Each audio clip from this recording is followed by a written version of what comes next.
जिंदगी एक ऐसा रास्ता है जहां हम कई मोड़ों से होकर गुजरते हैं।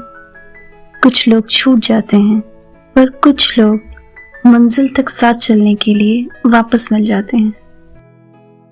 एक छोटे से गांव के दो दोस्त आरव और सिया, जो कि बचपन से अच्छे दोस्त थे, एक ही स्कूल में पढ़ते थे। साथ साथ खेलते, हंसते, रोते और एक दूसरे की छोटी छोटी खुशियों में शामिल होते। गांव की गलियों में साइकिल दौड़ाना, नदी के किनारे बैठकर सपने देखना, दोनों का एक सपना था। बड़े होकर कुछ बनेंगे, लेकिन साथ रहेंगे। धीरे धीरे समय बीतता है, दोनों बड़े होते हैं, पर सपनों की उड़ान के चलते दोनों के रास्ते जुदा हो जाते हैं। सिया ने शहर जाकर पढ़ाई की और फिर एक स्कूल की टीचर बन गई। आरव ने अपने पिता का छोटा सा काम संभाला और स्टेशन पर एक किताबों की दुकान बनाई।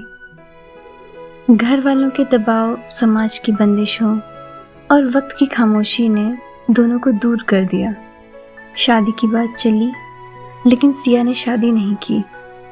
उसे किसी में आरव जैसा अपनापन नहीं दिखा। आरव ने भी शादी नहीं की। कहता था, जिसके साथ मन जुड़ जाए वो ही असली रिश्ता होता है, बाकी सब समझौते। धीरे धीरे उम्र गुजरती गई, समय बीतता गया। जिंदगी आगे बढ़ती रही, लेकिन दिल वहीं अटका रहा। सिया अब एक स्कूल में प्रिंसिपल बन चुकी है।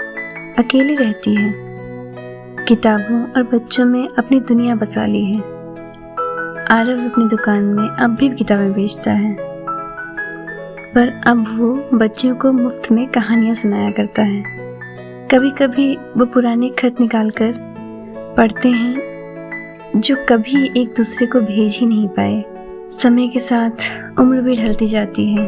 एक दिन अचानक एक रेलवे प्लेटफॉर्म पर बारिश की हल्की हल्की फुहारों के बीच दोनों मिलते हैं। 40 साल का समय बीत गया।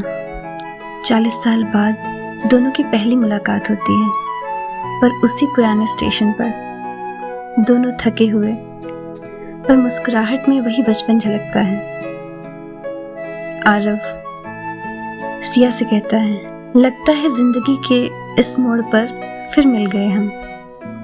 सिया थोड़ा मुस्कुराती हुई बोलती है, शायद जिंदगी का ये रास्ता हमेशा से यही था, बस हमें समझने में वक्त लग गया। वे उस स्टेशन के बेंच पर बैठकर अपनी जिंदगियों का सफर साझा करते हैं, जिन मोड़ों से गुजरे, जो अधूरे ख्वाब रहे और जो रिश्ता कभी कहा नहीं जा सका। और फिर दोनों साथ में चाय पीते हैं। पहली बार बिना किसी हिचक के चाय की प्याली में वो सारा प्यार घुल जाता है जो सालों से रुका था।